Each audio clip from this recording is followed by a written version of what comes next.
my name's Bernadette Russell, and welcome to episode 13 of my podcast, How to Be Hopeful, a podcast all about hope, where to find it, and how to keep hold of it once you've found it. This week I'm talking to Landry Butler, and we cover a lot of different things. Landry is from Nashville, Tennessee, so look forward to an amazing accent. He is an artist, a painter, a poet, a philosopher, amongst many other things, and an all-round fantastic person. And we talk a lot about hope, particularly in relation to America, in relation to artists and art having the power to change the world. We talk about the impact of the Black Lives Matter movement and the impact that has had on hopefulness and the possibility of real, positive, lasting change. Landry's a fantastic person and a great raconteur and very entertaining and super, super smart. So I hope you enjoy listening.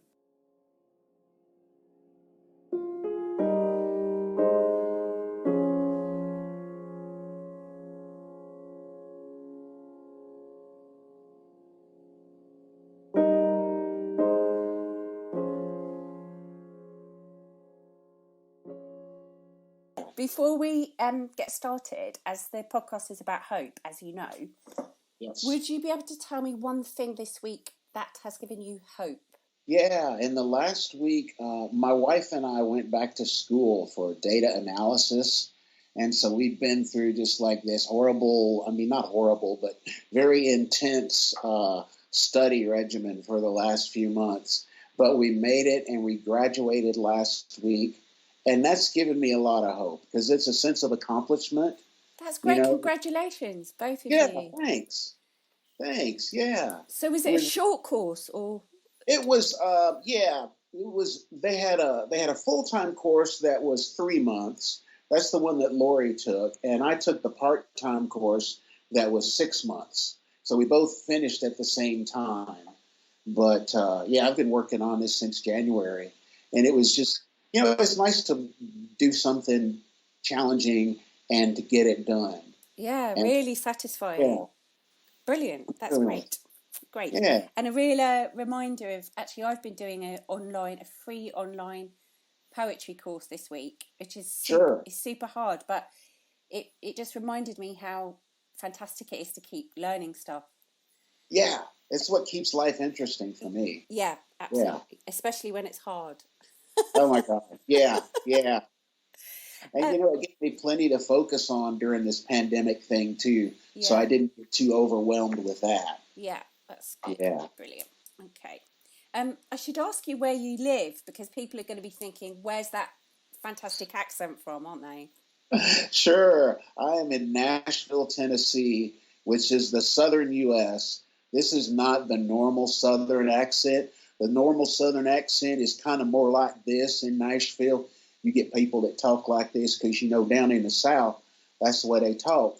But see, my parents were teachers, so we were taught to speak proper American English without an accent. Okay. So it's much softer, less broad, I guess. Yeah. That generic American accent is what I have. Okay. Now, I've never been to Nashville. I haven't been to Nashville yet, but it is, I think, for British people, it's one of those places in America that's slightly mythological, because of the amazing musical connections and the sort of beautiful stories. So it seems like a kind of magical place, which suits you, Landry. We'll come on to that. Thank you. So could you just tell us a little bit about, and I know there are a lot of things, Mr. Butler, but about some of the things that you do. Sure. I do, like you said, there are a lot of different things. It's kind of like attention deficit disorder. So I've always got a lot of things going on. Right now, Inglewood Social Club, which has been a weekly thing for the last 20 years or so, we get together and write music, poetry, spoken word, kind of just make it up on the spot. The things that we like, we'll put them on the internet so other people can see it. So we've done a couple of albums and some videos and that sort of thing. In addition to that, Lori, my wife, and I, we're in a collage group of local artists. So we'll get together from time to time and just, do some collage work, cut pictures out of magazines, out of books and that sort of thing. And that's a nice, kind of low stress group thing that encourages creativity and community. Aside from that, what else am I doing?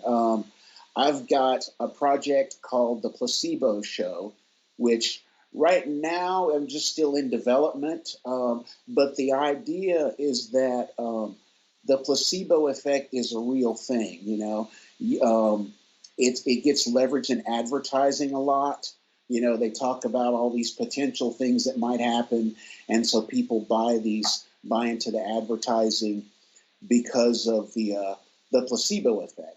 But I think that as artists, we can leverage that to make ourselves more creative and to make the world a better place. I'm still working out the details on that, and especially in the context of the pandemic, because when you talk about placebos and medicine, when you're on the testing side of medicine, you want to filter out all those placebo effects so that you get the real effect of what's going on. But once you've tested it, you're sure it works, then all those placebo effects come into line, with the advertising. This is going to change your life. It's going to make it so great. So that's a long-term thing that I'm working on, though. It's a really interesting concept to think about art in terms of placebo as well. It's very interesting, I think. Yeah. And I think art is a kind of healing medicine kind of thing. Go ahead. I didn't mean to cut you off. No, you go ahead. Yeah. It's art. Art has healing properties. It's one of the things that keeps me hopeful in life. We're talking about hope, and I've found just for my own personal life, I have to have some sort of creative outlet just to deal with the pressure of getting up and getting out of bed and going through the world, because that can be stressful depending on what's going on in your life and that sort of thing. So the art is kind of a safety valve. Yeah. And so that's kind of where that comes from. And I love that you have so many different outlets. That's really beautiful. Was that something your parents encouraged? I just say because you said they were teachers, so I just wondered if that was They did encourage me to be creative and to be myself, and they also encouraged me to have a regular job so that I could pay my bills. And my dad was an entrepreneur, so I got a little bit of that, let's start your own business kind of thing, which a lot of people don't realize that if you're an artist, you are kind of a business too. You've got that business aspect to deal with in addition to the creative aspect. So it's smart thinking. I think we have to think about that as well. And a lot of artists don't, or that's maybe not their natural talent. Yeah, it's not, and it's sometimes hard to twist your brain in that direction. But really, as artists in that way, we're in the same group as attorneys, as doctors. These people that train for these professional careers, that they don't get any business training in that. As they're doing that, you can go through law school and become an attorney and not know how to open your own practice. You're in the same space as an artist who's got all this art but doesn't know how to market it. Yeah, that's very true. That's really interesting. It makes me think maybe it's about time I did a business course. Oh yeah, do that. It couldn't hurt. So I wanted to just talk about it's probably quite a long time ago now when we met, Landry, but we met at this Sunday Assembly. Yeah, it feels like a big 5 years, doesn't it? Yeah, maybe longer. Kind of a lot's happened. We met the Sunday Assembly conference, which was in Brixton, I think, wasn't it? Yes. In Brixton, lovely Brixton. Which was amazing. It was such an honour to be part of that. And I was really sort of keen to speak to you about Sunday Assembly, and I wondered if you might be able to explain what Sunday Assembly is and how you got involved for people that were listening who weren't sure what it was. Sure. Sunday Assembly is an organization that provides community for people who are non-believers, non-religious people. Some of us call ourselves atheists, some of us don't, but it provides the same type of community that you would get in church or a synagogue or a mosque without the whole supernatural aspect. And that appeals to a lot of people because, there are a lot of people who don't believe. And there are people who don't believe that also, or there are people who do believe, but don't like the whole political whatever it is that comes along with being part of a church, organized religion. So, there's room there for everybody. I got involved because I read an article about the Sunday Assembly in London, and they were quoting a guy named Martin Seligman. Dr. Seligman is one of the psychologists who studies happiness. Why people are happy, because some people, they can be going through hell in their personal life, but they still find a way to put on a happy face and not fake it, but genuinely be able to appreciate the good things that are going on while they're in the midst of all this chaos. And so that was attractive to me because I had studied Dr. Seligman. At one point, I was thinking of going to law school and working with copyrights and that sort of thing. But lawyers are under a lot of stress. And so as part of my study before law school, I thought I need to know how to manage all this stress I'm going to have. And so I worked with some lawyer friends to develop a seminar on how to be proactive in managing your stress. And so that's where my exposure to Dr. Seligman came across. And when I heard Sunday Assembly talking about these same type of things, I was like, well, that sounds like something I'd like to check out. So I sent an email and got plugged in with the one other guy in Nashville who had expressed some interest, David Lyle. And he and I got together with Adam Newton and some other people and started the Sunday Assembly Nashville. And that was fall of 2014. Wow. Yeah, and it's still going well. We're doing all of our meetings virtually now. Yeah.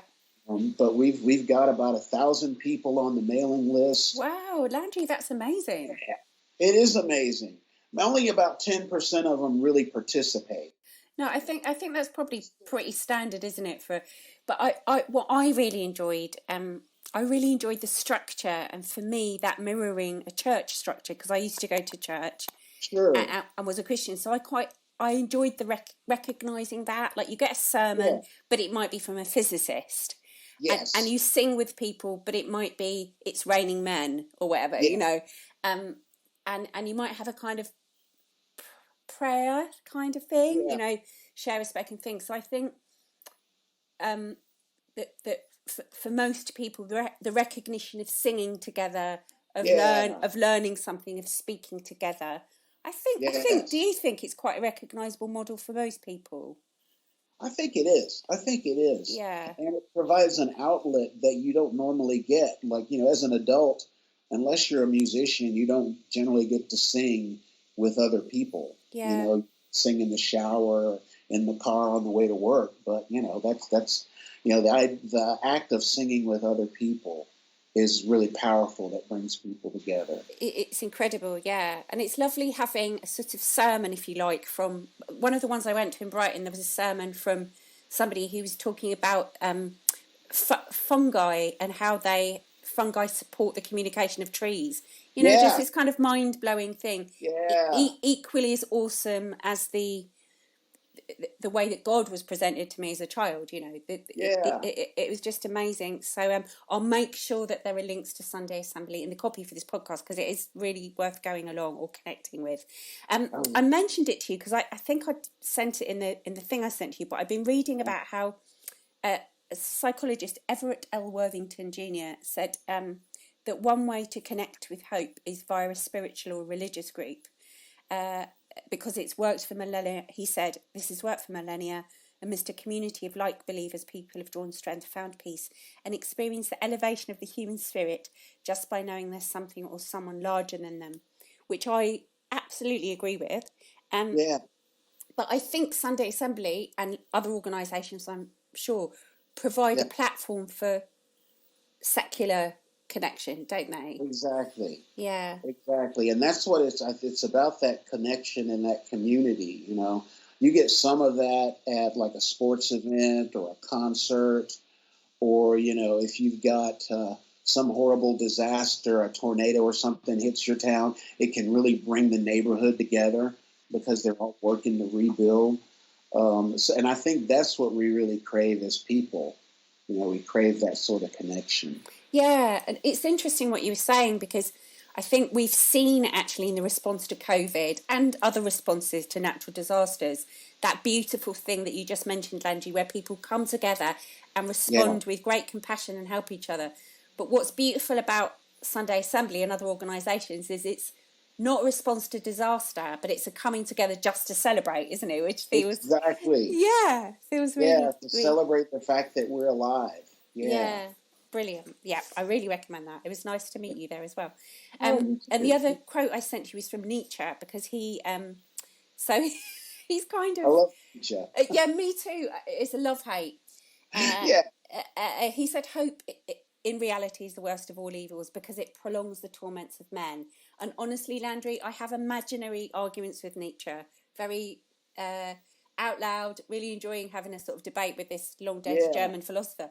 And I really think that despair is cruel, and I've certainly managed to pull my way out of some really dark places with hope, Yeah. by hope, Yeah. and I feel anyway that hope's a bit endangered at the moment, or certainly feels like it's under assault. Yeah. It feels like that here, and without asking you to represent your entire country and all of the Oh, states in it, I just wondered if do you think that there's a lot of despair in America at the moment, and that there's a need to sort of engender hope? there is a lot of despair. And I think part of it has to do with the way our society, it, it, it sells hope as like um, as like an attainable thing, like a goal or something that you should aspire to. Kind of like advertising, it's selling you this idea of hope, but the actual way things work kind of chip away at that hope.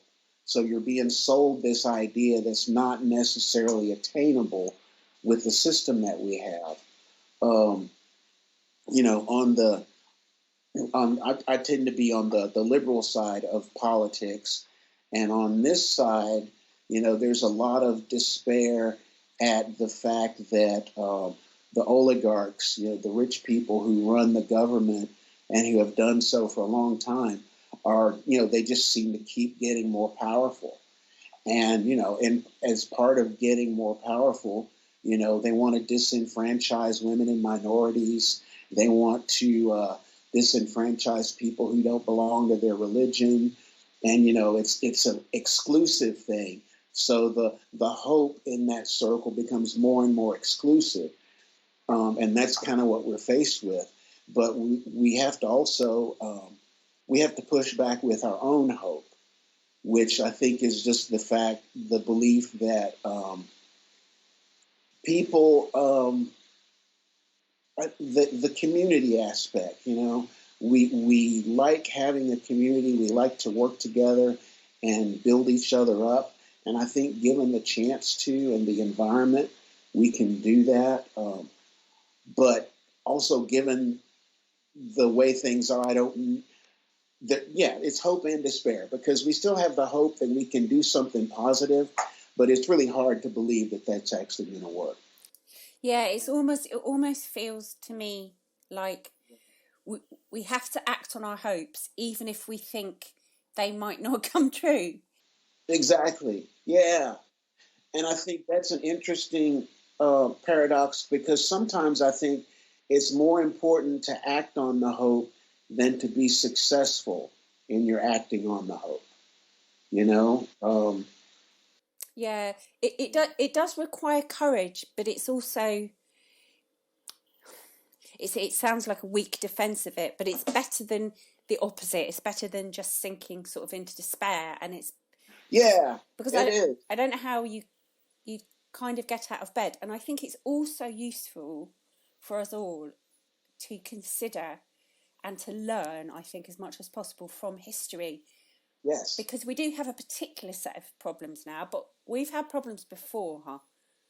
We've been in relative dilemmas, equally terrible dilemmas before. Do you find that history helps? Is that something you think about? I've just found it quite comforting, I think. Yeah, it definitely comforts me. One of the things about my history is, some of my ancestors were enslaved, and they just dealt with, the horrors of slavery, and that was just something that I can't even imagine.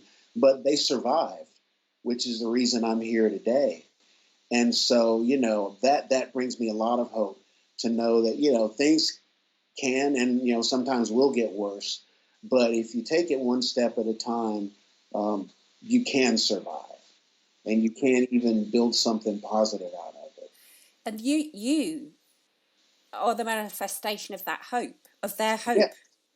Yeah, exactly. Not only surviving, but thriving, Landry. You're an amazing person with lots of things going on and lots of achievements. So it's hard. It's very, very difficult to imagine, but it feels really important for us all, especially now, to know all of those stories, to amplify those stories, to keep educating ourselves, doesn't it? It really does. It really does.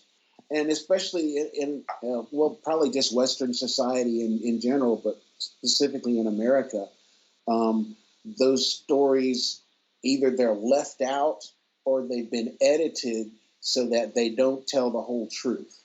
There's a lot of this American myth that we have that, leaves out a lot of very important history that, if we all knew that, it would make us better people because we have a better idea where we came from and where we're headed. Yeah, I think that's a really important point you made, because I think in order to have a very clear aim, the journey behind feels vital. Otherwise, we just landed somewhere. We're just somewhere, aren't we? Without. Yeah. And I think what's happened, certainly in England, amongst my wide circle, is that we've all sort of realised how poorly, and this isn't blaming our teachers at all, but how poorly history was communicated. It's to do with curriculum. It's to do with politics. Exactly. We didn't learn anything. I certainly didn't learn anything, and most of my friends didn't learn anything about the British slave trade. Nothing. Or nothing about the British Empire. Not really, and actually not the whole story about the war, about our two big wars either. So nothing about the women's movement, nothing about civil rights, and so. But if it doesn't sound too Pollyanna-ish, it's actually, once you've worked it out, actually the discovery's amazing and empowering, and uncomfortable. but that's okay, isn't it? I think. Yeah. That the discomfort is there to kind of push us in the right direction. I think to follow that path of being more inclusive and guaranteeing rights for everyone. Yeah. And is Nashville, where you live, is it quite a liberal place? I don't know Nashville very well. Nashville, we're in the southern United States, but we're near the top edge of the South. And so the state itself is very conservative, but the city of Nashville is generally pretty liberal. Yeah. So it's like a blue dot in this red city of a red state. Yeah. Okay, and I guess it helps because when I've read about it, it's this creative hub, and it feels like wherever artists gravitate to somewhere, the ideas are challenged, aren't they? So I think it's fair to say they tend to be less conservative, or at least a little bit more questioning of the Yeah, so it's amazing. I'm sorry to ask you to answer about your whole country, but I think for us, British people, but also all Europeans, America's really fascinating, and what happens in America really fascinates us. And also, I've heard people say, "I wish I could vote," because actually, what happens in America affects the whole. Does. It affects everybody. Oh, okay. So that doesn't sound strange to you. What's that? That doesn't sound strange to you. No, not Yeah. at all. And I think that's one of the things that worries a lot of us about our current administration. If they get reelected, that's going to be not just bad for America. That's going to be bad for the whole world. And how's that looking, sort of hope-wise? Do you think there's a you know, the polls that they do are saying that his campaign is losing badly, and there's a good chance that he won't be reelected. But last time the polls said there was no chance he would get elected in the first place, and so I think there are a lot of people who support the administration, but maybe aren't as vocal about it because they know that it's unpopular, but there's a lot of, on the other side, the conservative side in America, there's a lot of despair because their hope lies in going back to this imaginary time in the past when things were better. Yeah, and we have that here. Yeah. This sort of version of England as well, it's not even the whole of Britain, that belongs to sort of children's books and fantasy. Yeah. You have that as well, you think? We do have that. Yeah, the whole American myth. And that's what you grow up on, and then you learn that the real world isn't like that now, but they still want to push the myth as the past, and we need to go back to this time when men were men and women were women, and people had their place. Do you think it's about? Because I'm quite interested in fear, because I've been thinking about hope, and they feel really connected, and because it feels more practical and more helpful to try and be compassionate even when people are really annoying. And even with people you disagree with. So I keep thinking, I wonder if at the basis of it all, even the most foamy-mouthed reactionaries, it is about being frightened, about fear. I think it is. Yeah, I think it is. One thing too, if you look into the development of the racist culture in America, back in the 1700s, the whole concept of white people didn't really exist. But they were starting to enslave these Africans that they had brought over here. And they started using skin color as a way to differentiate between who could be enslaved and who could not be enslaved. There were plenty of poor white people who were just as bad off as the slaves, but the government, invented this concept of whiteness, and they said, well, hey, yeah, you're poor, but at least you're white, You don't have to. And so it started stratifying, building this class structure, and that contributes a lot to the fear, because the fear is, if you're not in that elite 1% of the culture, then it's just, you're just right on the edge of being with the blacks and the Mexicans and the homosexuals and all these people that they despise because they don't fit into their concept of the in group. So yeah, fear is divisive like that, and that's one of the tools that. It's interesting hearing you saying that, because it made me think it's almost like if people feel ashamed, for example, they feel shame or they feel lowly. Yeah. That a way they can feel less ashamed or less lowly is put another group of people below themselves. I guess that's what it encourages, doesn't it? Exactly. The old divide and rule. Yeah. And, all of us do that in America. I had a house that I lived in at one time. This was probably 10 years ago. And I was going to move out and rent my house to African-American lady. And she, we were working on the deal, but she just went off on how much she hated Mexicans. And she didn't want to live in a neighborhood with Mexicans. And I thought, okay, well, the guy next door is from Guatemala, but you probably can't tell the difference between a Guatemalan and a Mexican. Maybe you shouldn't live here. And how do we, because I'm interested in, I'm not asking you to have the answer, but it's just interesting.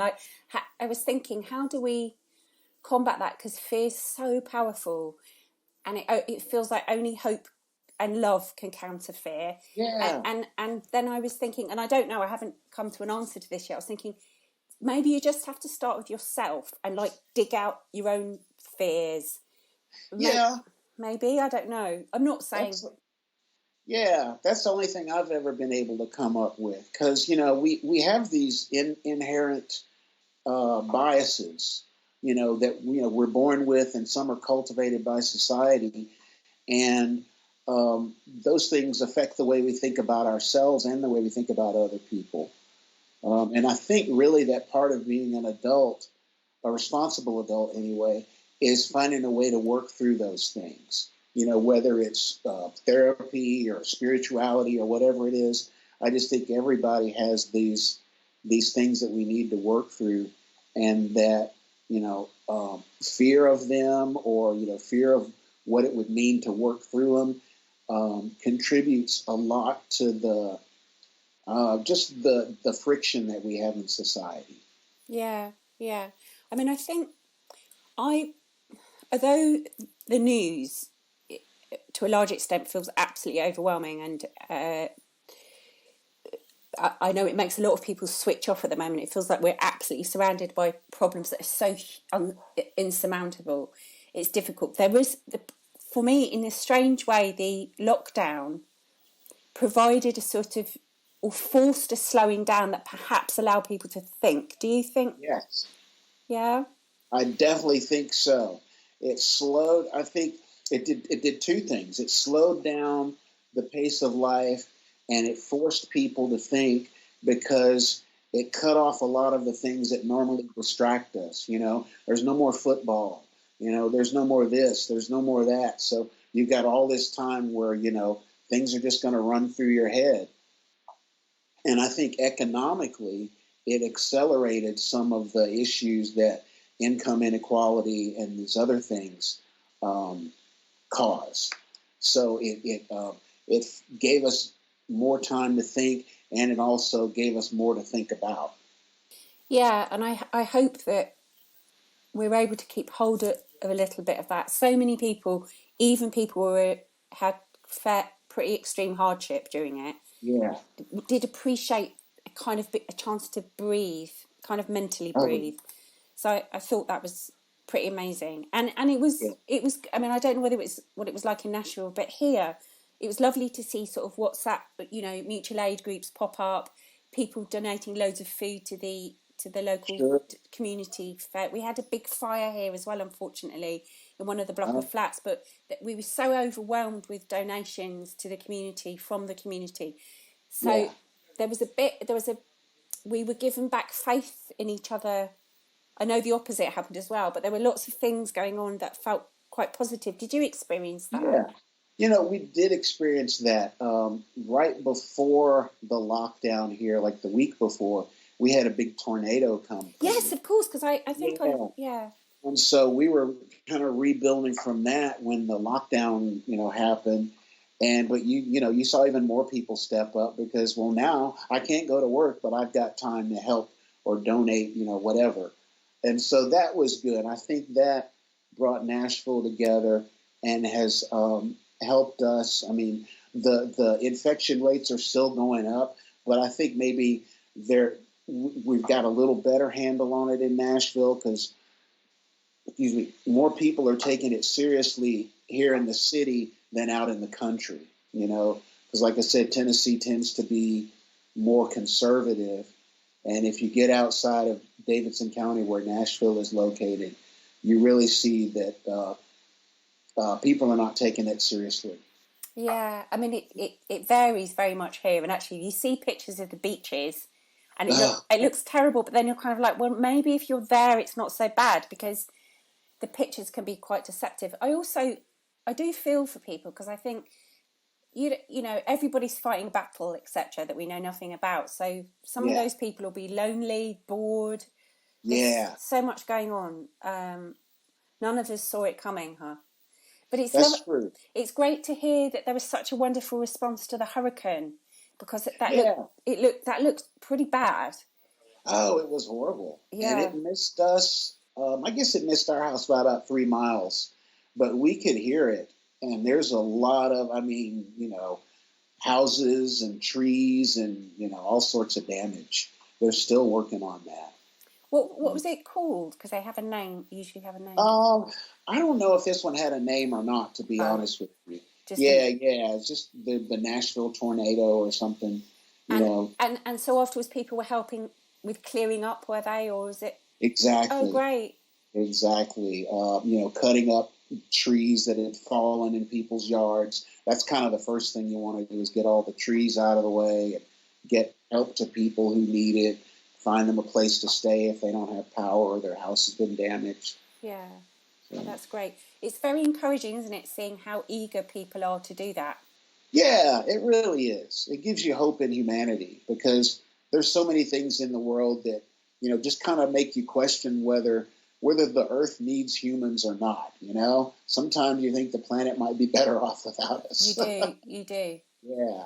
And then things like that. And I mean, that it's obviously we'd rather that people didn't suffer and it happened, but I'm very, very encouraged by what I see as this sort of huge eagerness to be of service, actually. Yeah. And you can't deny it, because it happens all over the world. Every time something happens, it does. So that's great. And the other huge sort of event, I guess, that's happened is this sort of following the tragic death of George Floyd. Yeah. Was for me, which was an amazing and encouraging response worldwide through Black Lives Matters. Which I saw all over the world. That again was this thing where there was so much going on emotionally. It was absolutely horrific and incredibly encouraging and terrifying and really sort of hopeful and really moving and really sad. But this cocktail of things going on. From someone outside the US, it looks like this incredibly transformative moment. And I wondered how it's been sort of locally for you in Nashville, that.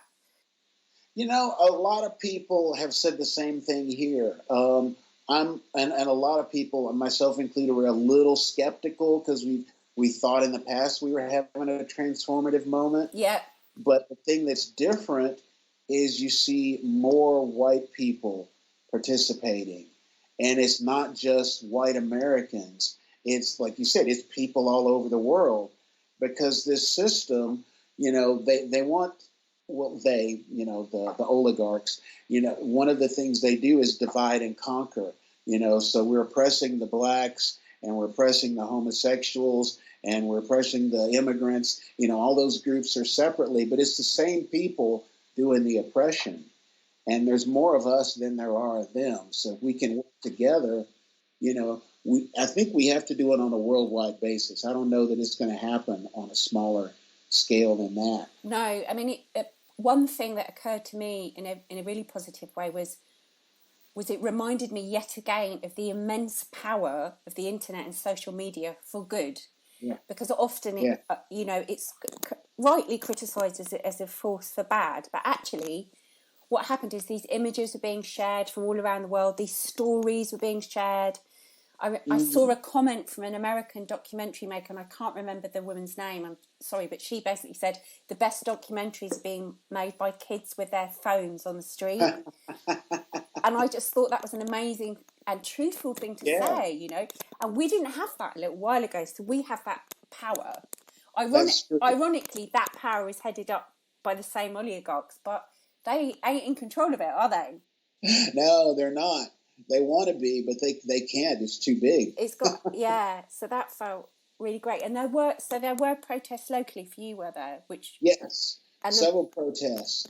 Great. And there was a little bit of violence, but they were fortunate enough to catch the people, and they were all counter protesters that were doing the violence. Yeah. Just people who just decided, oh, there's a big crowd, I want to burn something up or break something. And so there was an unfortunate amount of that, but those were not people who were protesting for Black Lives Matter or anybody's rights. They were just being destructive. No, I've been protesting and involved in sort of political activism since I was 14. I'm not saying that with any pride. I was just a bit one of those kids. And every single time I was on a march, there was that group. Yeah. That group sort of throwing things around and being rude and Yeah. scaring horses. It's like they're omnipresent. I sometimes think maybe there's some sort of monsters and they just kind of stay around all the time. So, but I think for people that are new, sort of incoming to engaging with that, and there were lots of new people, which was brilliant. Yeah. I think they need to know that actually there's always a few of those idiots. Exactly. So I sort of tried to share that, and you're absolutely right. They're always, and it isn't violence on all sides. It's always them. Yeah, it is. It's always them, and that's what they do. Is they just they want their violence to distract from the real purpose of the demonstration. Yeah, or they're taking advantage as well of upheaval. I think there's a sort of cynical taking advantage of it. And so there was more white people joined in, and there was more support from the white community. That's great. Yeah, that is really good because I personally don't do the demonstrations because I grew up hearing stories of my parents, demonstrating in the '60s, and they would, turn police dogs and water hoses on people. One time, my parents were in a protest, and the police tried to get everybody to go inside this church where they thought they would be safe, and then they tear gassed the church. Yeah. So, I just grew up with all those stories, and I don't want to be, I'm glad that other people do that, and I will support them, but I try to stay out of the way. No, I think it's really important to say as well, it isn't the only way, and it isn't for everyone, because, for example, a friend of mine was saying it's quite difficult. She is mostly in a wheelchair most of the time, so she was like, it's quite difficult to engage with it because I can't, it's not so easy. And we were talking about how actually it's really important to say it's great to do that, but there are these other ways of supporting as well. Yeah. And what do you think, Landry, are great ways of supporting if you're not like gonna get a placard and go out and march? What do you think are the really useful things that particularly white people could do that want to be allies that don't necessarily feel able to or want to kind of march around?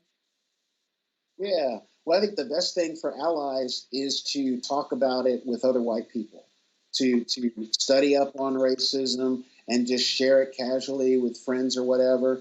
It's the same kind of thing with, we have the Me Too movement and all women being abused, and men, we need to speak up against that. Yeah. Because if the people being oppressed speak up against it, well, that's just one more person complaining. But if someone outside of that group says, hey, I see this going on over there and I don't like it, we need to do something, it just carries more weight. Yeah. And again, it's about educating yourself and exactly. and learning. And actually, and again, I hope it doesn't sound sort of make it frivolous, but I'm really enjoying the learning as well. Like I don't, I love to learn and I love history and I love to read. And it's just like, even though, as I said, a lot of it's really, really difficult, it's amazing to have more information. Actually, I've recently started reading a great book called How to Argue with a Racist, which is exactly what it says on the tin. But that's really great as well, because it's quite a slim book, and he's just like picking apart, giving you tools. So I love it. I'll have to read that. Yes, I'll send you I'll put it in the copy for I think all of that stuff, people feel enabled to and brave enough to have a conversation. And also, like, getting things wrong a bit, having the courage to get things wrong a bit. I say that as a white person as well. I'm like, oh, I'm going to ask that, or I'm going to say that, or I'm going to find that, and it's okay.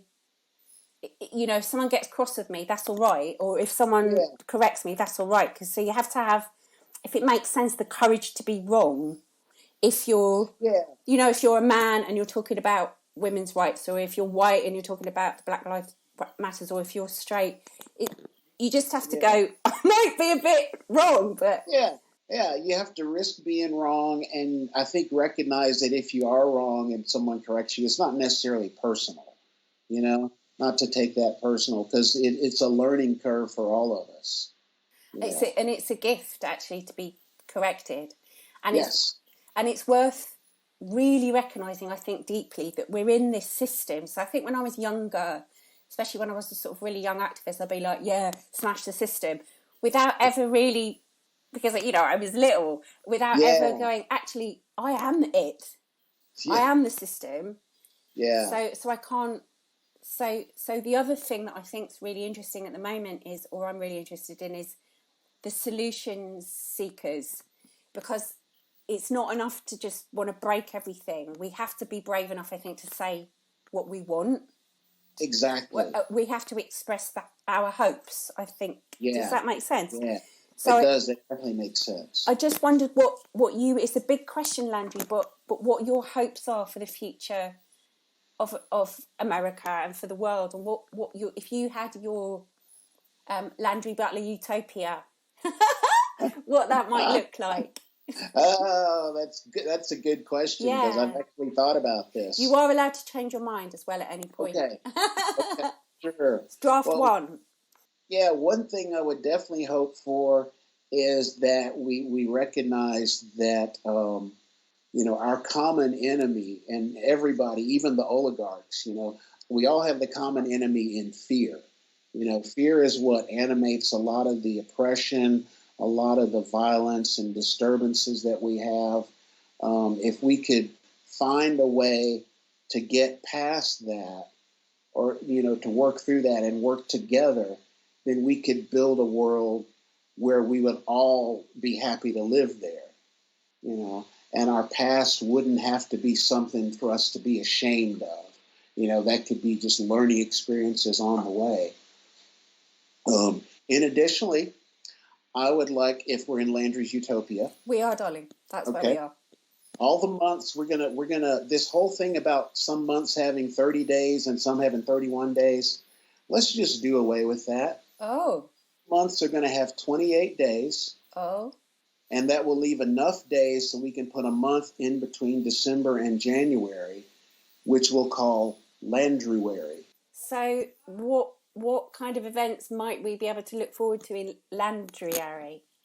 I think it would be, it's at the time of the year where you might have a Saturnalia or a solstice, winter solstice thing. Basically to celebrate the fact that even though this is the deepest, darkest part of the year, that we will be reborn and we can move in a positive direction from here. So maybe I'm seeing some fireside gatherings. Yeah. Yeah, maybe quite outdoorsy. Outdoors. Yeah. Bit of music, poetry, food, lovely community. food. Yeah. Yeah. Maybe some weaving happening in the tree branches. That's what I'm saying. Sure. Love that. I love that. And animals might join in as well, They might. Yeah. They might. Because I think they support us, The animals kind of look at humans like the rest of the world looks at the U.S. It's like, there's an interesting group over there. What are they going to do, and how's it going to affect us? Do you know, one of the things I've spoken about before, but one of the things that really delighted me, partly because it happened, but also because it happened so quickly, people kept sending me videos. I absolutely love animals. People kept sending me videos of like sheep taking over a playground in Wales. Oh, yeah. Sheep coming down from the field. Like, it took 2 days. 2 days. And they came and took over the playground. And there's all these sheep, Landry, playing on the roundabout, And then a video my friend sent me from Turkey of a flock of sheep just going into the city. Just like teenagers on a rampage. Having like this night out.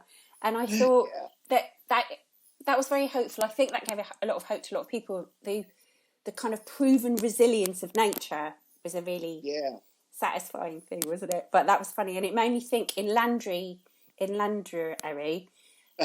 maybe the animals would come and play too, because they'd know that it was a bit of time out. Yes. And during Landryary, because I really love this idea, would we dispense with time? That's actually the next part, because I love it. Yes, I like the idea. I mean, time is good, but I think there comes a time to just set that concept aside and just appreciate where we are right now. You know, I think it was the Mayans who had like an extra day in their calendar where it was a day out of time where they just, you know, it was like it wasn't on the calendar. It was in between one year and the next year. And they had celebrations and that sort of thing. I think that's what I remember. I've always wondered whether we should do that with February the 29th. Yeah. And there's a London sort of urban myth in London that children that are born on February the 29th are able to sort of travel through a tear in the space-time continuum, kind of to occupy different time zones. And it was a sort of a London story, you know, an old London story. But I really liked the idea. And I was like, we don't make the most of February the 29th because it's kind of amazing. So maybe next one, we should, like, I don't know, reclaim it for a mini Landry. Yes. Yeah? Okay. I like that. I'm writing that down. Write that down and we'll come back to that. Lastly, before we, I'm just a little bit mindful of the time for us both. I'm kind of interested in just talking a little bit more about, for you, the connection between art and hope. And I think this is because partly in response to what I saw happen here anyway in Britain during lockdown, which was that in a beautiful way, it felt like for the first time, a lot of people had the opportunity to be creatively expressive. So windows turned into galleries. I mean, all of the windows were full of messages and pictures. It was beautiful. Wow. And a lot of people were chalking on the pavements. And so things that I'd kind of done as little projects, like everybody was doing them. It was brilliant. Yeah. So there was like poetry written on pavements, and there was a group of botanists that wrote the descriptions with arrows of what plants were, describing them. Windows filled with beautiful pictures and poetry, and there were lots of people came out on the streets and they were dancing on their doorsteps with live music with their neighbours. And a lot of people, for me, who don't identify as artists, were saying for the very first time, I was able to dance, I was able to draw, I was able to write, I was able to sing. And I found that so moving and beautiful. Yeah. Has there been much of that? I mean, it sounds like you're in a very creative community anyway, but do you think there's been an uptick in kind of the opportunity for creativity?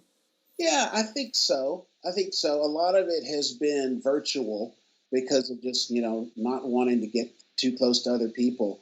So there are all sorts of online salons, poetry meetings, and that sort of thing. You know, we do our Inglewood Social Club thing in person again, but there's other groups like that, you know, they're meeting up and they're doing different creative things as well. I think for me anyway, and I think for a lot of artists, art is an expression of hope. You know, it's kind of like this day, you know, if you make art, that's kind of saying that it was worth getting out of bed today or something. One of the things, Albert Camus, in The Myth of Sisyphus, you know, he talks about how, you know, the world is absurd and we kind of have to make our own meaning, and just getting out of bed and doing what it takes to make meaning in your life is showing hope, and is showing just a refusal to let, you know, the pressure of the world win, as it were. Yeah. You know? And do you feel that, do you think that that's something that everybody should have the time or find the courage to be able to explore? Because it feels to me, I mean, obviously, I guess we're biased because we're both creative people, but it feels to me like that's a part of being human, and that everybody sort of deserves that. Yeah, I agree with you 100%. Everybody deserves that opportunity, and everyone should. I think we all have the capacity. I think, you know, society kind of discourages some of that. People feel like they're not, you know, because I'm not Picasso, I'm not really an artist, you know. And, you know, I don't think we should look at it from that way. You know, most of the art that I make is just for me, and I'm not going to show it to anybody, or, you know, it's just going to be made and then I'll move on to the next thing. I think that, again, it's one of those things where the process of doing it is more important than the outcome. Yeah. Because, yeah. If you sort of let go of being good, being excellent, whatever that means. I mean, you might Yeah. be, but if you just let go of, being good Yeah. or producing. Get comfortable with not being perfect, and get comfortable at learning how to use, if, failures or falling short of the goal or whatever, use that as a learning experience, because that's most of what life is. I guess art, like anything else, is seen through the lens of capitalism. So Yeah. if capitalism measures production and money, etc., then it's hard to separate from that, isn't it? For us all. Yeah. I mean, whatever your view on capitalism, probably isn't that Right. helpful in terms of art. And do you feel that art, in the broadest sense of that, can help make the world a better place, Landry? Or do you think that's too Yeah. bigger responsibility to place on art and artists, or do you think it can? Well, I think it's definitely possible, but I think it's a slow process, because art is kind of I think art is kind of like gravity. It has this constant pull in a hopeful direction, but it's not as strong as some of the other forces of nature, or in this case, the forces of the economy and our society. Those things are in a lot of ways set up to discount the the art, the hopeful, the benefit to just making art and being creative, and to try to monetize that. I've heard several people say, if you want to really be an artist and enjoy doing the work, then just do it because that's what you want to do, not because you think you can make money from it. Because if you start doing it for the money, well, then it's just a regular job, and. Yeah. So you're kind of freed if there's no sort of financial imperative. You don't have to. Yeah, yeah. But at the same time, because we live in a capitalist society, I think artists should be able to make money off their work and all of that. And so, Well, because otherwise it's a very narrow range of people that produce art that gets seen. So it's complicated, isn't it? I it guess. is complicated. But Yeah. I'm interested in what you said about slow, because I've been thinking a lot about that when I was watching recent protests and actually the Extinction Rebellion, the actions of Yeah. Extinction Rebellion and other organisations. I was thinking, do we need, or it feels to me like we need slow, incremental change, and we Yeah. also need noisy, Yeah. quick change. Does that make sense? That does make sense. Yeah. It's kind of like the slow change moves at it from one end, and the quick change moves at it from the other end. Yeah. The quick change tends to take, it's a lot of energy and a lot of, expressive outward kind of stuff. Whereas the slow change, it's incremental, and it's pushing back against a lot of inertia. The whole system, it's got a lot of momentum going in a different direction. And so for art to try and change that, it's just going to be a slow process. Yes, it feels like one tool in a toolbox of many other tools. It's interesting Yeah. as well because I've been reading the history of the suffragette movement, Oh, yeah. and a lot of the successes are attributed. I'm not saying this is incorrect, but it's just interesting, to the suffragettes, when actually the suffragists did the sort of slow, incremental, patient work that Yeah. came before the sort of blowing up buildings and starvation. And Yeah. I mean, I'm still learning about it, but it feels like it needs both. Yeah. Yeah. You need to get people's attention. That's what the bigger protests and that thing sort of are, is getting public attention. But then you need to have a plan to follow that up with. And that's where the incremental change comes in, is in actually, And going back to what you said as well, I think you have to change yourself, don't you? You have to. Yeah, well, you have to start there. Yeah. Yeah, that's Yeah. great. And that's hard enough. Yeah, That's, yeah. that's hard, but that's exciting and transformative, and it makes you feel Yeah. alive, isn't it? So that's sort of Yes, it really hopeful does. stuff. It really does. And I think if you manage to make changes and transformations yourself, that also gives you hope. I think. Yeah. Do you?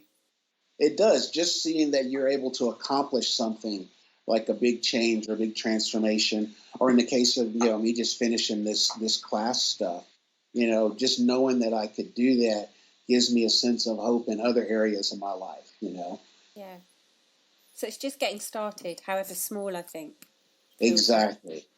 And Landry, just before we go, if people are listening and they're like, really want to see a little bit more of Inglewood, etc., or find you, I'll make sure it's in the copy, but just for the recording, could you let people know where they might be able to find you? Sure. LandryButler.com is the place to go. Okay. Landry Butler.com. And that's got links to the Inglewood Social Club, to videos on YouTube. That's got some visual art, some photographs, and blog posts and all of that. Yeah. Fantastic. And I'll put all the information about Sunday Assembly as well on there. That would be really great. Okay. That's brilliant. Thank you so much for speaking to me. Oh, at least I managed to get the time right the second time. Oh, it's okay. Oh, so easily confused. So good to talk to you. And you. It's nice to see you after a long time. You too. Come visit Nashville. We've got an extra room. I'd love to. Hopefully, one day, hopefully. Bye, Landry. Thank you. Bye, sweetie. Take care. And you. Bye.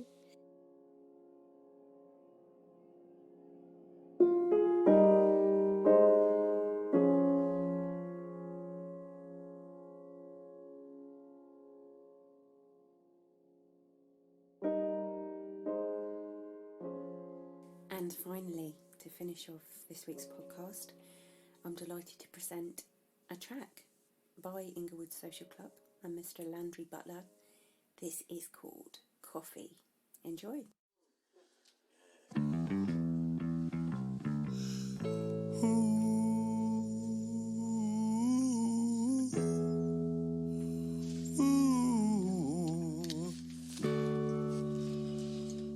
Let's see an LGJ.